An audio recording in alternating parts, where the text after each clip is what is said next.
Maniacs Boxing here. It is Monday, start of another beautiful week. Appreciate everybody coming in. As of right now, y'all make sure to hit that like button as you come in. Shout out my guy, Jesus M. Saludos to you. Foster looks tough to beat, difficult. There are many different opinions of Shock Foster. Once again, after this weekend's fight, ranging in variety of Shock Foster is just a weak champion who looks beatable, and then other people who say he looks difficult in that he figures out ways to win fights. And as the fight goes on and it becomes more difficult, he actually gets tougher as the fight goes on. So we'll talk about that in a minute. Also going to talk about Jojo Diaz being upset by Jesus Perez, Nunes stopping Rakhimov in the IBF eliminator. That was a wonderful fight. Another wonderful fight. Nonshinga coming back and knocking out Curiel. I did not see that coming. I got to be honest with you guys. And once again, this past week, the Thursday and Friday of fights, it was just, it sums up, if you just put on fights every weekend, like stuff happens that you didn't expect to happen. And it's fun to watch. And the odds did not match up as to what happened in reality. And fellas, this is another important example of why you need to just put on fights. Just put on fights and stuff happens. Nobody, even this past, according to odds, but if you'd have told people a year ago that Jesus Perez beats Jojo Diaz, right? And then if you would have told people coming into this fight after Curiel knocks out Nonshinga that Nonshinga would be down on the card severely and being outclassed, and then in the 10th round land something against Curiel and then win the fight, people would have called you crazy. And this is why, fellas, this is why you put on the fights and you just see what happens. And you let fighters do the work. I saw somebody put out, what was it? They put out a post and they said something to the effect of what I've been saying for a while now on Canelo. And the difference between, say, a Canelo and an Errol Spence is that when an Errol Spence lost to Terrence Crawford, it was like this artificial bubble that was around Errol Spence just popped. And people started to see a closer version of who Errol Spence actually is as a fighter. And Errol Spence now, you're likely not going to see him in 2024, fellas. You're likely not going to see him. Stephen Fulton Jr., you're likely not going to see these guys anytime soon. And when those O's are taken, you see these guys who are artificially propped up just fall. And that's the difference with Canelo. Canelo loses to Mayweather. Canelo loses to Bivol, and he's still full steam ahead. And he built the audience. It was organic versus artificial. And when you put on the fights, fighters will become stars on their own. They will make themselves stars on their own. Thursday and Friday showed us just boxing, when you just put it on, when you just put on fights and get guys active, it's the theater of the unexpected. All of us can come on here and give our betting predictions and the odds and all this stuff. Jojo Diaz, heavy favorite, lost. Curiel was a betting favorite, lost. Mauricio Lara, betting favorite against Daniel Lugo. I thought he should have lost. And more on Mauricio Lara in a minute, because I find that very intriguing what has happened to him in the past year. Let me get to some comments real quick. Technique, Nova threw wild punches. I agree. We're about to get into all that. Get off my lawn. Shout out Rich Banks. Foster looks so good. He is good, but he lacks pizzazz. I'm a fan, but I'm a hardcore. Don't know if everyone will feel the same. Yes, we'll talk about that as well. Cordina versus Nunes ASAP. Yep. Solid weekend of boxing. Nonshinga versus Curiel 3 needs to happen. And Nonshinga has a wild base. If you ever watch a Nonshinga fight in Africa, he has a wild base out there. Like it is wild to see him. Like everything around there just shuts down. And, you know, unless you're a hardcore, you're not going to see that. But I just don't know if the money's out there for it. To be quite honest, shout out Nando, Jesus M. Did you see Sonny Edwards versus Nito is happening? We still seeing these misfits. Misfits. I didn't see that was happening. I'm gonna have to look at that. HLD, shout out to you. Mexico cards are something else. Yes, they are. That was a beautiful venue too. Pro Box bought boxing scene. Yeah, and I knew that was coming. And we'll see what happens with that. I have a lot of thoughts on that. I'll save it for another time because I want to get into fights. Jesus Perez upsets Jojo Diaz, and Jojo Diaz obviously has seen his best days, but Jojo Diaz still has, and what a fight that was. Phenomenal fight, action fight. Just a good, solid fight with action, and that's all we need. And that's my point is Jojo Diaz, if he accepts his current market value, there'll still be a market for him in fights like this. He can still be in Thursday, Friday night type fights, main events. He can still serve himself up as a name. I'm going to be honest with you. I still wouldn't mind seeing, I hope that Jesus Perez gets the shot, obviously, but I still wouldn't mind seeing Schofield against Jojo Diaz. And that's the type of fighter Jojo Diaz is at this point. If he can accept his market value and take short money and continue to stay active, I still wouldn't mind seeing Jojo Diaz in fights like this because he's fun. He throws punches. As long as he can make weight, continue to put this guy in fights. And as long as he gives me entertainment value, whether he wins or loses, give me the fights. Obviously, he is not the guy a lot of people expected him to be or thought he would be. He never realized his potential. He's not going to get to that ceiling that we thought was Jojo Diaz's ceiling. However, he can still serve himself a purpose in boxing as long as he accepts his market value and who he is as a fighter. If he wants to be on the top level, if he wants to be in top 10 fights in the weight class, he's got to work himself back up. I don't think he can do that, but he still serves a purpose against the Floyd Schofields of the world. I still wouldn't mind seeing that fight, to be honest. Obviously, Jesus Perez deserves a shot more than him. But I still wouldn't mind seeing Jojo Diaz in fights like that. I thought it was a fun fight. I was surprised Jojo Diaz lost the fight, but not shocked. Not shocked.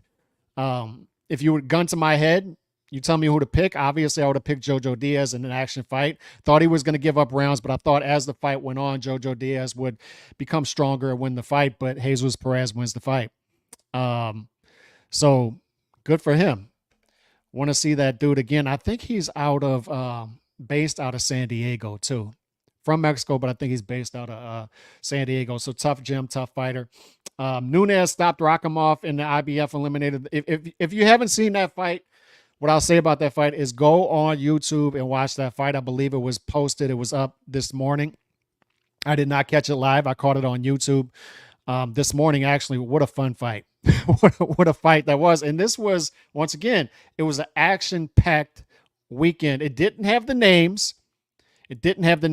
And one thing I talk about here on here a lot is, unfortunately, you have this self-fulfilling prophecy to where if you have fights like this, they're not going to be talked about often because people want to go for the Canelo clicks or whatever, all the clicks out there, Tank Davis, all this stuff, right? And then after the fight, you don't get much talk about these fights because people, once again, want to chase the clicks. And then these fighters aren't active enough. They're hidden largely. And then these guys just never are able to shoot up the way they should. But these guys here, Perez, Jojo Diaz, Nunes, Rakimov, they provided us entertainment value this past week. Mauricio Lara. I thought he lost to Daniel Lugo. I had Lugo winning the fight. I'm watching this fight, and I'm watching Bronco Lara, and to me, he looks like a shell of himself in a way. I still love watching the guy fight. I will still continue to support this guy and support his fights and watch. Look, I don't care who he fights, where he fights, when he fights. I'm watching Lara fight because that guy's always in a fight, and he is fun. Love watching that guy fight. I'm a fan. But if I'm being honest about where he is right now, it's weird watching Bronco Lara fight because I watched him fight in that second Lee Wood fight. And then I watched him fight against Lugo, and I'm like, man, the reflexes. This guy, he's listed as 25. I had people telling me he's not really 25. either way, he's in his 20s. He's fairly young, but he's been in wars, right? But his reflexes don't look to be there anymore. He looks a step or two slower. In a way, it actually makes him a more fun fight because I think whoever you put him in there with, he's going to be strong enough and tough enough to stay in there with elite fighters. Although, obviously, at that point in a loaded division, I don't know if he can ever, I don't know. I'm not completely writing him off. I need to see more. It's only 2 performances, right? But the past year, I've definitely seen diminished reflexes and diminished skill, but still fun. Still fun. He's still got the ability. It's not just action and it's not just throwing punches. He has the ability to set up punches. He throws punches from odd angles. He can certainly take a punch. So he's going to be in there with anybody. It's just weird to me to see him the past 2 fights. And I'm like, man, what is this? I can't really pinpoint what has happened. Is it just too many punches and his reflexes have diminished? It's just weird. It's odd to see him in a fight with Daniel Lugo. A fight a year ago, I would have picked him to win going away, but then he struggles, and I thought he lost the fight. I thought he lost. Don't sleep on Alex Santiago. Nakatani has all of the physical advantages, but Santiago, a legit tough guy like Perez. Ed Nunez, and we'll talk about all that as well. Ed Woodson, salute to you. Maybe the altitude and lack of consistent fights looked washed, though. He looked washed. He looked washed. And a lot was made about him going overseas and then the weight and then the stuff that the hoops that he had to run through, all that stuff. And I get it. But now we've got him going back in a fight that, in all honesty, man, it's a fight that it should have been the type of fight that's set up for him to look great in an action fight. And I thought a fight he should have put Lugo to sleep, or at least showed separation as the fight went on, and it never happened. There was no separation. And in fact, if there was any separation, it was slight separation from Lugo. I thought Lugo won the fight. So it's just weird to see Lara at this stage of the game and still young.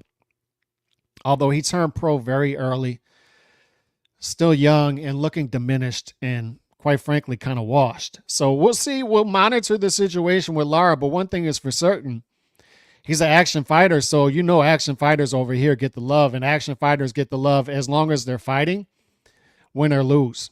Win, lose, or draw. In this case, a draw. And he'll continue to get love over here. I just don't know what his ceiling is at this point.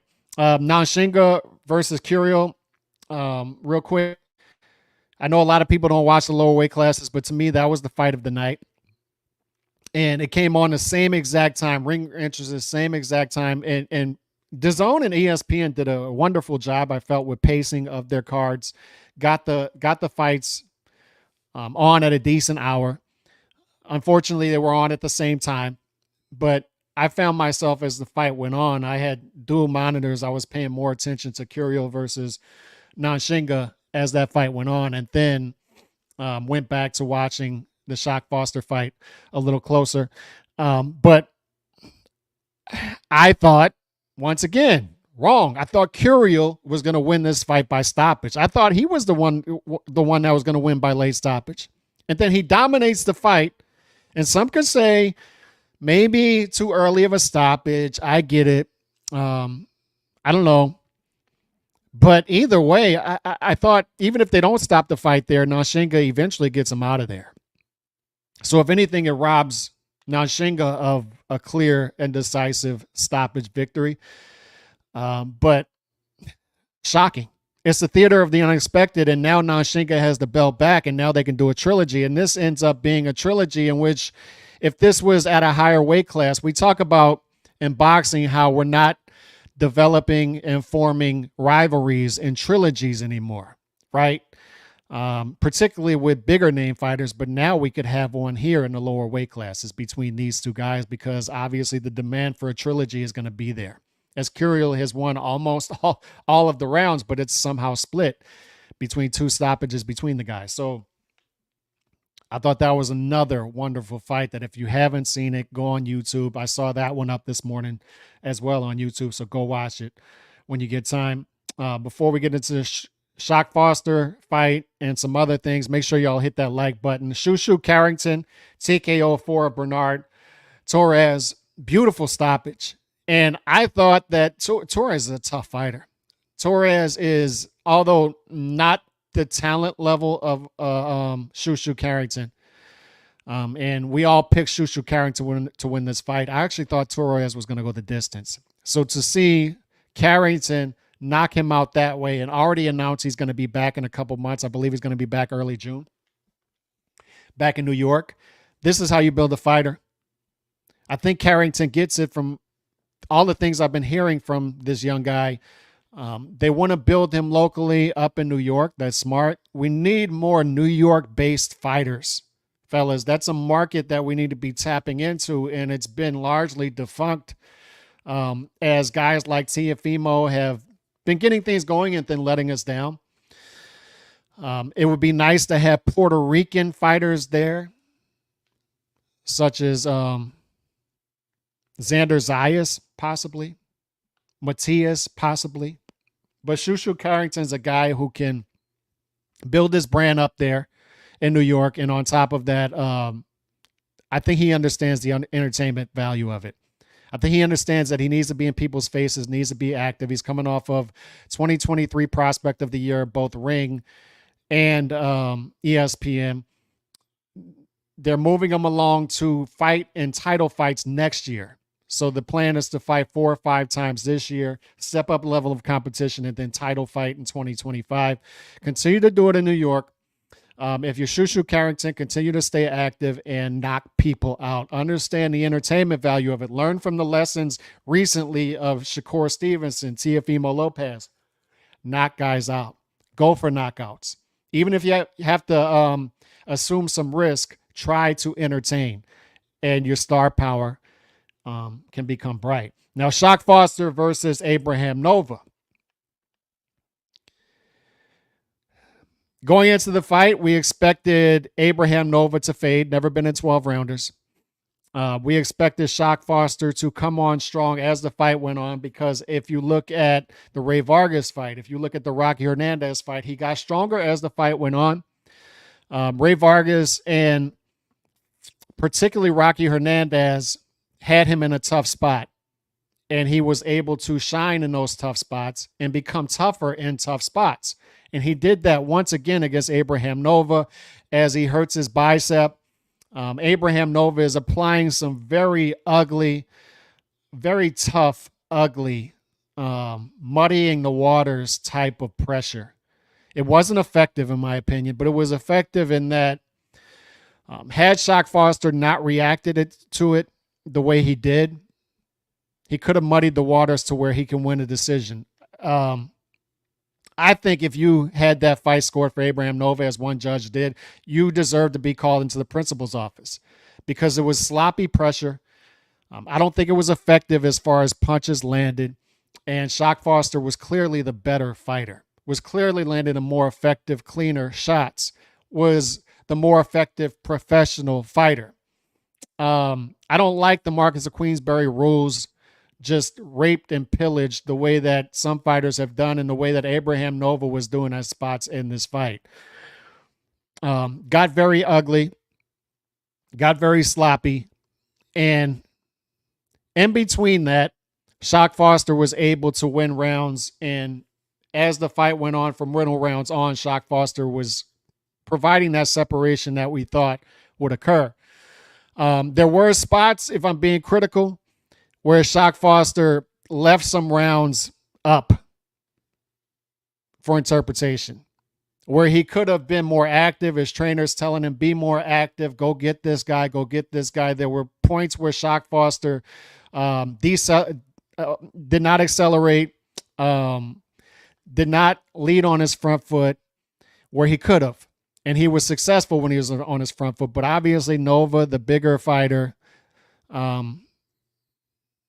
it's tough to back that guy up and do work, right?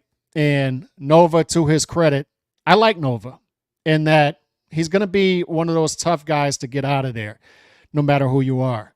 So credit to Shock Foster, Robeisy Ramirez for beating that guy. He's a tough pro. Not my favorite guy to watch stylistically, to be honest, but I think he's a good guy. And I think he gives it a good effort. I think he's sloppy, to be honest. And he showed that. And as far as Shock Foster, he's going to be one of those guys, man, that limited ceiling. He's very much one of those guys where we talk about belts matter. We talk about activity matters. We also talk about belts matter. For all the people who crap on the belts all the time, belts matter. And they matter to specific guys. And one of those guys is Shock Foster. And if there was a face to belts matter right now, look at what Shock Foster's market value would be if he didn't have that belt. Let's be honest about that. So when you hear him say 130 is tough, man, I may need a nutritionist, I had a terrible weight cut, you start to cringe because he's a guy who needs that belt at 130. I'm not so sure he can translate to 135 and what his market value would be at 135 without a belt. I very much think that guy needs a belt at 130. He needs to hold on to that belt as long as he possibly can at 130. We have a possible unification fight with Lamont Roach on the table. Lee Wood starting to call him out on Twitter. And this is what you like to see, right? And sometimes we've talked about it. We talked about it with Regis Prograis after the Zorilla fight. Sometimes it's good to look a bit vulnerable. Regis Prograis that night looked very vulnerable. Shock Foster's a tough champion, tough fighter, good fighter, and he's everything that's right about the sport. I'm happy for him. But he does look a bit vulnerable at times, and he looks limited as opposed to other champions. So the good news for him is a Lee Wood is going to see this and say, I think I could get that belt at 130. I think it may be time. A Joe Cordina might say, you know, I didn't want that fight, but maybe now, maybe, you know, a Navarrete might see him fight and say, whatever, let's do it. Let's fight, whatever. So he's going to have opportunities at fights now. And if I'm him and I'm his team, I look at Lee Wood and say, you're a limited guy too. You're an overachiever too. So let's do it. That's a big fight over there. Let's do it. This is, let's do it. So we'll see where they go. But my point is, he's a guy that I think is in a good position as long as he keeps that belt, because he's going to be seen as a vulnerable champion, and that belt brings him some market value that he wouldn't normally have if he wasn't a champion.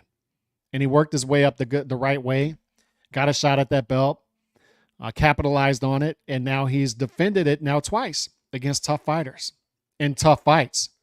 This guy has fought multiple different styles against tough fighters and has won. He's found a way to win.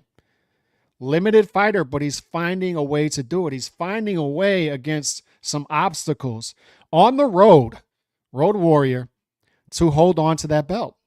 It's a good story. It's a good story to follow, fellas. Jadon Condrickton, the poster boy for disappointing New York fighters. Berlanga in the hunt. Though, yeah, and I think Berlanga is eventually going to fall flat on his face. Nova gassed out, and that's what we expected. We expected him to gas out. I like this more aggressive version of Foster, something to build on. I agree. I like the more aggressive version of Foster. I like when, and that was the disappointing, I wouldn't say disappointing, but one of the drawbacks of fighting Abraham Nova is he made it ugly. And Shock Foster has potential to become sort of this accidental action fighter, in that he's limited, but he's willing to, he's not the type of guy that's going to lay down. He's willing to stay in the pocket and keep his hands free. He's not going to ugly things up. And he's got the possibility to not only become a multi-belt champion, we'll see, and hold on to this championship, but somehow become sort of this accidental action star, if that makes any sense. And at some point become sort of a measuring stick opponent to where he would have market value there and be able to stay in the game. So we'll see where it goes with his career, but he won the fight, did his thing, and that's where we're at. Shout out to him. Tank turns down Conor Benn, and we said that a week or two ago on this show. That's for sure. Conor Benn and Eddie Hearn. Look, Tank has this way of talking down on other fighters who are actually fighting fights while he sits back and does whatever he's doing. I don't know what he's doing. Who knows what he does at home? In between wrecking cars. I don't know. But he just sits back and watches fights. He obviously watches fights, and he just craps on everybody that fights, particularly in and around his weight class, and calls them bums, all kind of things, right? So he did that to Conor Benn, and Conor Benn says, "Let's fight. Let's fight. Let's do it. I'm willing to go over there in Vegas and fight. Let's fight. We'll send you an offer." And Tank's like, "Yeah, send me an offer." And it's the funniest thing. The Tank Davis theorem, it just grows by the day. It just gets thicker and thicker and thicker. And one of the rules of it now is Tank will tell these guys to send him an offer. And then obviously it's not going to go anywhere. We know enough at this point to know it's not going to go anywhere. It's just going to die. And then he's going to talk about how the offer was a baby offer or something like that. Nobody knows what the actual offer is. So he turned down the Conor Benn offer. But an interesting thing happens is Tank Davis's fan base, which is rabid, and they don't score high on IQ tests, that's for sure.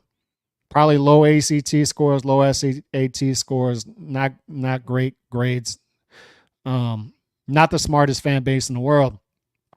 But they do this thing where Tank Davis will tell somebody, send me an offer. Just send my team an offer, whatever. But at the same time, his fan base will say, and not only his fan base, this is journalists. This is journalists who also cape for Tank Davis. They'll say things like, the face of boxing, and I saw Fight Hype do this. This was Fight Hype specifically. Let's just call out their name. They said on Twitter, the face of boxing doesn't accept offers. The face of boxing gives offers. And obviously, right?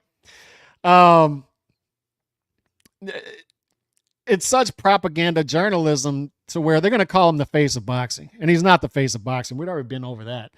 But he told them to send him an offer, and he's told people to send him offers. But then he'll have his state-run journalism crew and his fan base say, who are you to send him an offer? Who are you? The face of boxing doesn't accept offers. The face of boxing sends offers. The face of boxing points, and you stand up. That's how that works. You don't point at the face of boxing. He points at you. He sends you the offer, and you accept. And that's how it works. And whoever he points to is going to be acceptable because economics, right? The economics that we never see. And that's how that works. It's an odd thing. It's odd how that works. But this was all so easy to read that Conor Benn is going to, and Eddie Hearn are going to send him this offer. And then Tank is going to say, no. That's obvious. It's obvious for many reasons, but one of the reasons is this opponent that he's going to fight this summer is already picked out. He's already picked out. That guy's already picked out. By the way, I don't know if y'all saw that Pacquiao was turned down by the IOC. I'm just going to throw that out there. So he can't compete in the Olympics as an amateur. He's too old. So just throwing that out there. But the opponent's picked out. And I don't know who the opponent is. We can only speculate. I have no idea. But I know that from Fight Hype, state-run journalism of Tank Davis, of Floyd Mayweather in particular. And Tank Davis is Floyd Mayweather by extension, right? Because he's the next Floyd Mayweather. He inherited the base. He's Floyd Mayweather's fighter. And Fight Hype has told people on Twitter, I've seen it with my very own eyes. They've said the opponent's picked for the summer. I don't know what they're saying, possibly UK. I don't know where it's happening. I don't know. I can only speculate who it is based off a track record. The opponent's picked. The opponent was picked before Conor Benn sent this offer. So, and you're going to see platform protection. I know that with Tank Davis. Tank Davis is going to fight on Amazon. How do I know that? Because the Saudis have said, Tank, come over here and fight Devin before Devin signed to fight Ryan. And Tank says, send me 2 Ferraris or Lamborghinis or whatever he said. Platform protection. He's going to fight on Amazon. So I don't know who the fight is. I don't know who the opponent is. I can only speculate. But it shouldn't shock anybody that the Conor Benn fight was turned down. It shouldn't shock anybody. Shouldn't shock anybody. El novio de Tio, LMAO. Sekback cucking for Tank. Always. Always. I don't know why Sekback blocked me, by the way. Shout out to him. Because, I don't know. Never talked to him. Other guys that should cancel Ryan Garcia and Tia Female Lopez. Good Lord.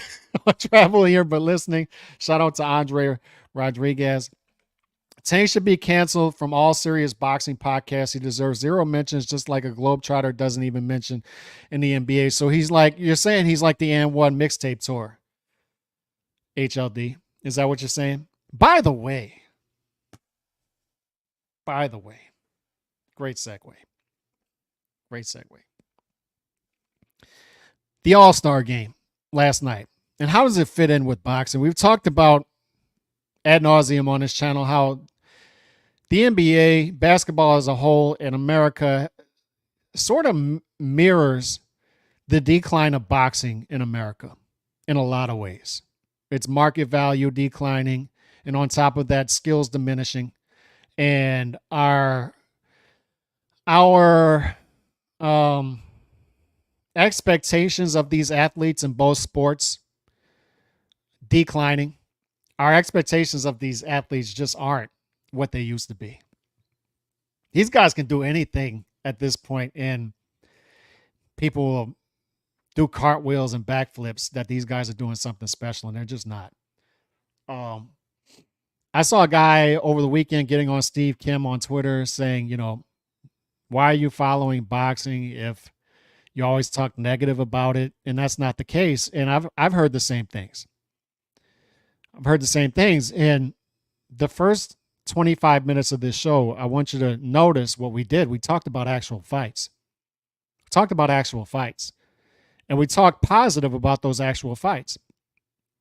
Yet I'll say something 5 minutes negative and it's all negative, right?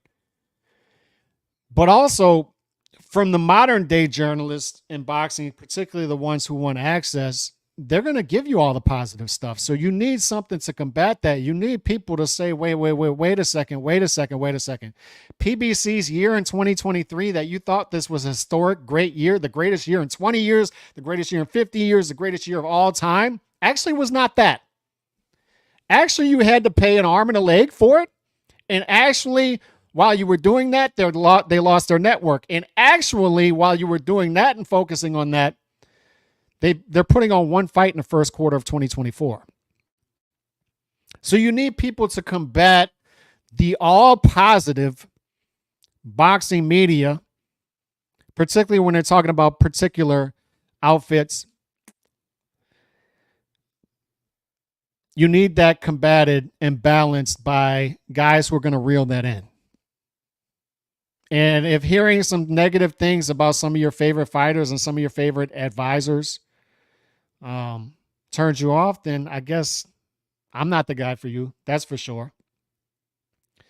But I'm watching the All-Star game last night because my 9-year-old son is a basketball fanatic. Plays basketball. I coach him. And he's just a fanatic, knows every player on every team, like that type of fanaticism, and good. It's good. It's something to share with them. But I very much despise watching modern day NBA. Very much despise it. It's hard to do. It's very difficult.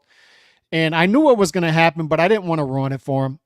And 5 minutes into this game, he just walks away and naturally starts to do other things because he naturally has an eye for it, and he naturally sees that this is something that's not worth investing my time in. It's just not worth investing my time in. This is like going to your local gym and watching a summer run. Just 10 guys playing pickup. That's what this is, an AAU game.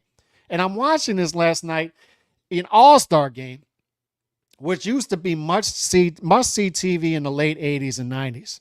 It was. And these guys used to go at it. They did. And you used to have a star like Michael Jordan, competed in multiple slam dunk competitions. Dominique Wilkins, we've talked about him. But on top of that, Kobe Bryant competing in slam dunk competition. You used to have this type of stuff happening. Now, none of your stars are going to lower themselves to compete in a slam dunk competition. It's just beneath them. And you're going to have a G Leaguer win back to back. A G Leaguer winning back to back slam dunk competitions? A G Leaguer can't even get in the league. And what people aren't realizing is the slam dunk competition isn't just about slam dunks. We've all seen every dunk that could possibly be done. Guys are jumping over Shaq. We've seen it. Multiple guys jump over Shaq. We've seen that. We've seen every dunk imaginable. The problem is not that. The problem is that people are not going to be emotionally invested in Mac McClung.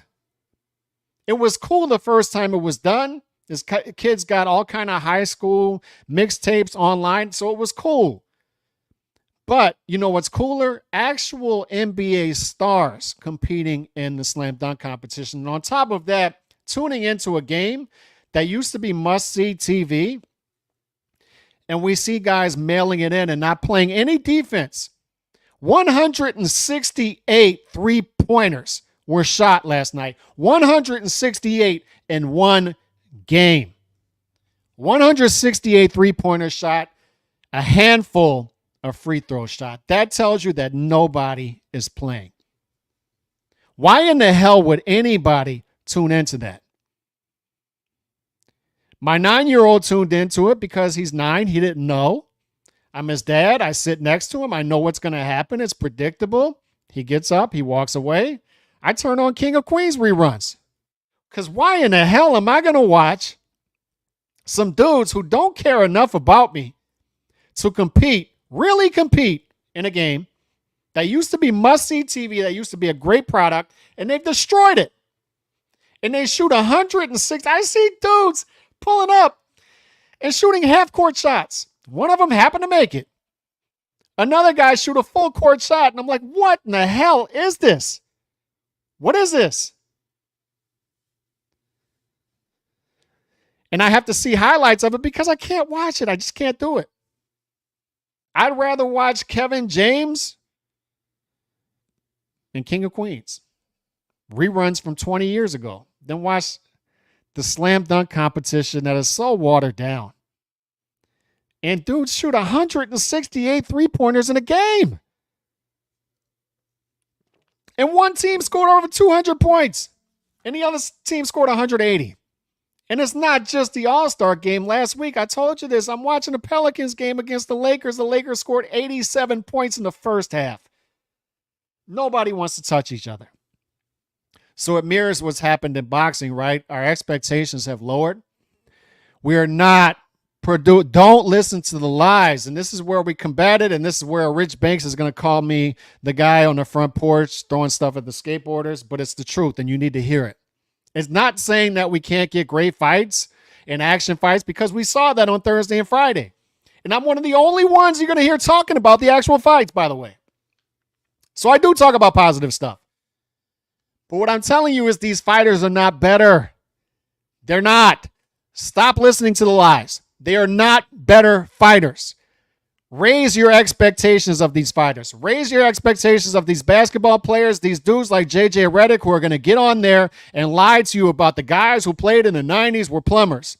And these are the greatest athletes and greatest basketball players you've ever seen, and they're doing things that nobody has ever seen before. They're doing that because nobody can touch them.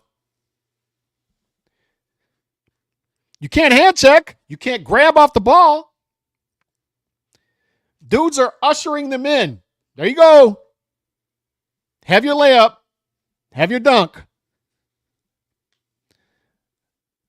Boxing, dudes are clinching and holding 87,000 times per fight, and that's being passed off as great defense. Great defensive fighting. This guy's a great defensive fighter. No, he's not. He's not. The top 10 pound for pound the past 3 years have fought a combined 13 to 15 times in the year. They're fighting a combined 1.3, 1.4 times per year on average. And that goes We talked about it. We've done the research on this channel. It goes all the way to top 150 pound for pound on BoxRec, top 100 on ESPN. We've given you 3 different lists with 3 different numbers. It all adds up to 1 to 1.5 per year. It doesn't get any better. It trickles down. And we're supposed to be forgiving of these fighters when they stink it up. No, sorry. You fight so seldom, you better show out. You better show out. It is. It's YMCA basketball. Baseball, too. Guess what sport's getting the large market share now? It's football. Look at every other country. And I understand there are other multiple sports in every country, but every other country, for the most part, is soccer, right? Soccer is the main sport, and everything else is much smaller. Much smaller. You may have a couple of sports where that's an exception, but for the most part, in the rest of the world, that's the case. America, it's becoming the same. It's football and it's everything else just diminishing. And I'm not saying football doesn't have its problems, because it does. It does. But the market share is still there for it. Everything else is going downhill. Baseball is going downhill. I can't tell you 5 MLB players. I can't name them. I cannot name 5 college basketball players. I watch college basketball all the time. I can't name a dozen of them. Let's say that. We used to be able to name the starting 5 for every major college basketball team. Can't do it anymore. Can't. You can't even name you see a guy walk on an all-star court, you're like, who is that? I don't know who that is. These guys just aren't doing special things anymore. Luka's averaging damn near a triple-double, but look how easy it is to get stats. It's a stat padding era. And it's the same thing about, look at how many guys. I think Adrian Broner was like the first one to really take advantage of this and pad stats when it comes to this. Look at all the guys who are now multi-division champions. He's a multi-division champion. This is a multi-division champion, and he deserves to be a Hall of Famer. Dudes are actually out there talking about Adrian Broner possibly becoming a Hall of Famer. And once again, I look around and I'm like, did I land in the Twilight Zone? Adrian Broner. You think Adrian Broner even deserves to get on a ballot for a Hall of Fame? And it's because he's a 4-division champion. A 4-division champion. But it's stat padding. It's, this guy is a weight class above me, but he's actually an easier champion to pick off than the guy in my weight class with a belt. So I'll just go up there and I'll call myself a 2-division champion. We see it with Tank all the time. 126, 130, 135, 140, whatever, right? I'm going to pick off that guy who got a gift decision, has a Reggie belt, so he's barely in the top 10 because he got that gift decision. I'm going to act like that guy, Josh Taylor, who actually has all the belts, doesn't exist. I'm going to go pick off that belt. Then I'm going to come back down to 135, and I'm going to pretend that all the champions there don't exist until I'm emailed a belt. I'm going to call myself a 3-division champion. And then if it presents itself that a champion at 147 looks very vulnerable and is not that good and is actually an easier fight for me than a champion at 135, say a Shakur Stevenson or a Vasily Lomachenko, I'll go up there and I'll call it the greatest thing ever and I'll become a 4-division champion. It's stat padding. It's stat padding. Multi-division champion, multi-division champion, multi-division champion. It's all watered down. It's watered down.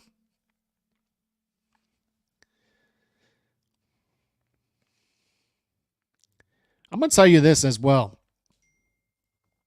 I'm watching, always when I go live, I get a million texts.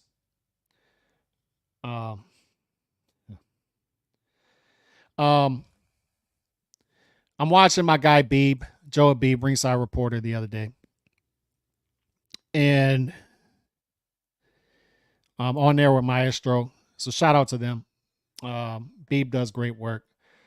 But Beeb's having a conversation about the PBC and whether they have a rights agreement with Amazon or if it's a time buy. And he's saying it's not a time buy because it says right here it's a rights agreement. It's a rights agreement. Fair enough. Fair enough for Beeb. But that's not what the conversation should be, in my opinion. I don't understand. I don't know where this conversation is rooted from. But one thing I know is you can call a lot of things a rights agreement.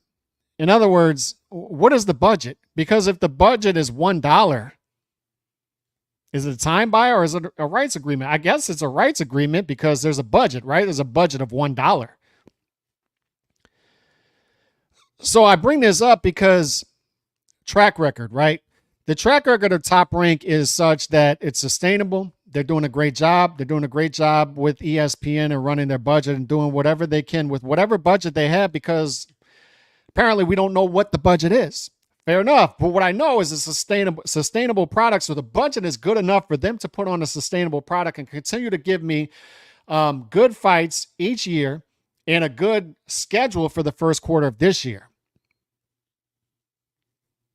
Track record. Track record tells me that they're going to get a budget. They're going to do what they do with it.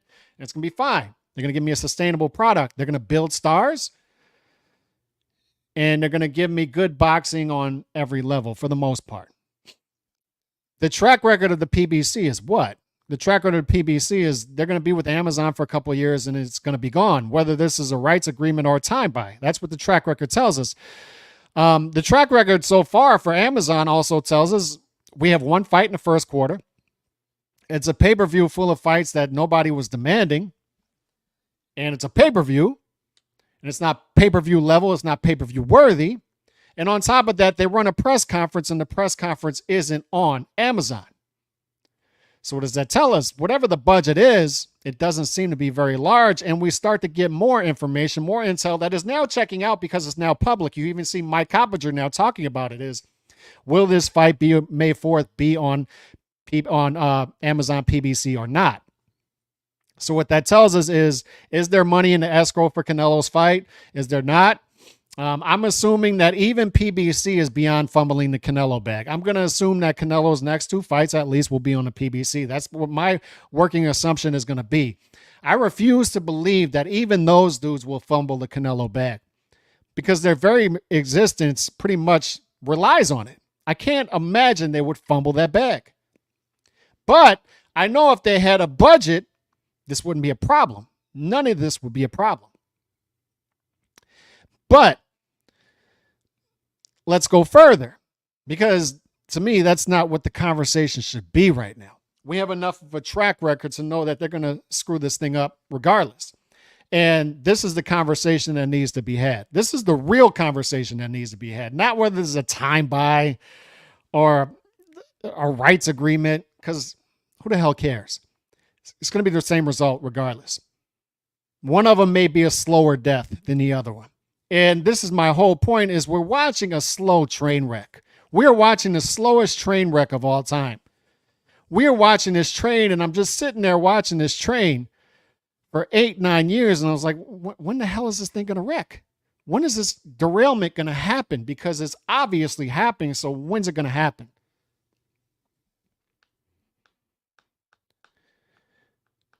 So to me, the conversation has to be,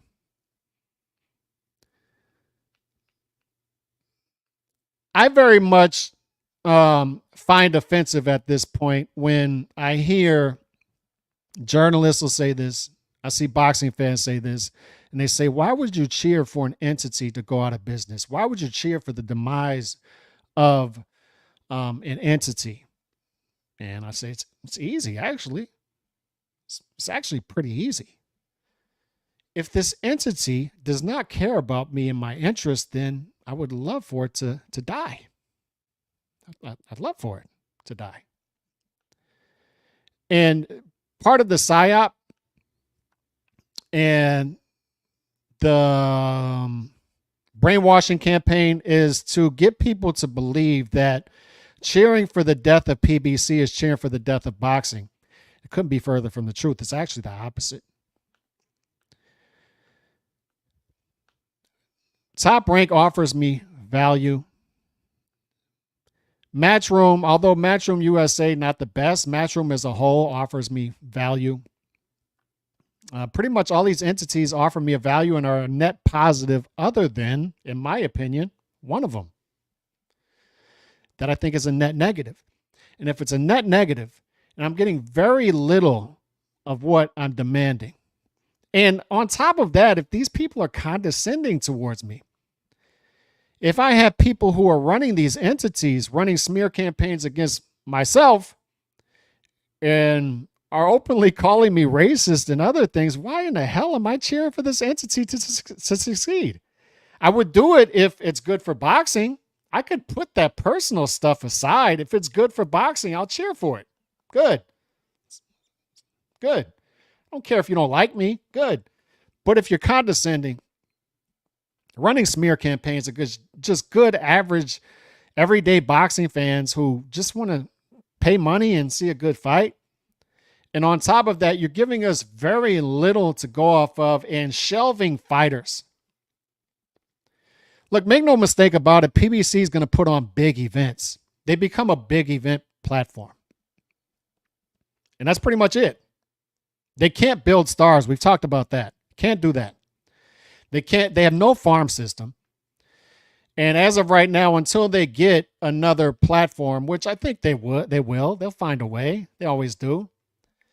They can't even do anything with their mid-level fighters. When the hell are we going to see Stephen Fulton Jr. fight again? When the hell are we going to see Mel Charlo fight again? When we see Mel Charlo, it's in fights we don't want to see. Any of their big-name fighters, it sucks, except for guys that they've run smear campaigns on for a decade, like Canelo Alvarez and Bud Crawford, and now they love those fighters all of a sudden because they're now with the PBC.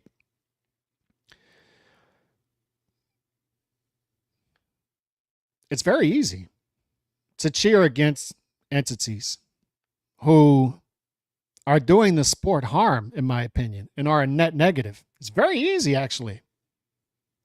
Why would we do it? How do we do it? How do we sleep at night? I sleep pretty good. Sleep really good. The budget is the budget. If there's a budget, I'm sure it's small. I mean, if they had a big budget, I'm sure they would have had the press conference on Amazon, and I don't want to hear any of the mental gymnastics about, press conferences just aren't that big. Well, I mean, every other entity seems to have the press conferences on their platforms. I don't know. Seems like they'd have enough in the budget to run a competent press conference to competently promote a fight, their inaugural fight on their new platform. And I'm sure they would have enough money in the budget to pay guarantees of fighters. I don't know. But budget, no budget, rights agreement, time buy, to me, it doesn't matter. To me, it's just, is it a slow death with Amazon? Is it a fast death? When does this train ultimately derail? Because we all see it's a train wreck, right? We all see that, right? So for me, it's really easy to cheer against an entity who I know hates me. I know that. Hates me, despises me as a boxing fan, to where it just goes back to the NBA thing. If you don't care enough about me to do a slam dunk competition, like, you can't even get up there and do 4 dunks. You can't do 4 dunks. Like, you can't go between the legs one time. You can't do 4 dunks. You don't care enough about me to do that. Shoot some 3-pointers in a 3-point competition. You don't care enough about me to play some defense in an all-star game. It's a game meant to give back to fans. And it tells you that basketball players are out of touch. Why? Because they think that entertainment value is whatever they provided last night. And it's not. We want to see dudes go at each other. That's what we want to see. It's why Shakur is largely disconnected from the market. He thinks that dudes want to see a great boxing performance of a dude with one arm win 8-9 rounds. We don't want to see it. Punch somebody. Jermaine Ortiz, I saw him on The Boxing Voice. And he seems to be thinking that people don't appreciate boxing. And it's like, dude, we appreciate boxing. Can you punch somebody? Punch somebody. Can you dudes mix it up? That's what we're here for. We're here to see dudes punch and get punched. That's it.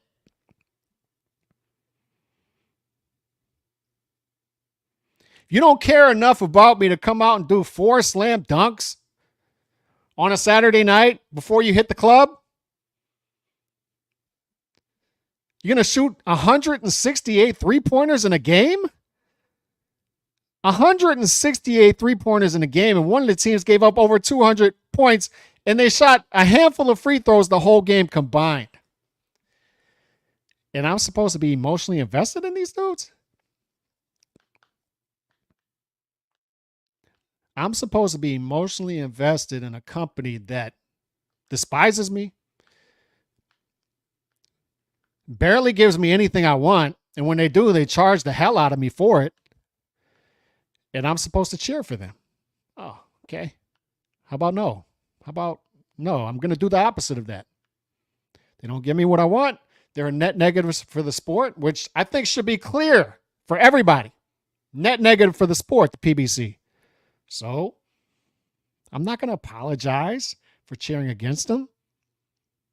Sorry. So to me, that right there is a conversation that needs to be had. Not whether this is a rights agreement or a budget and a time buy.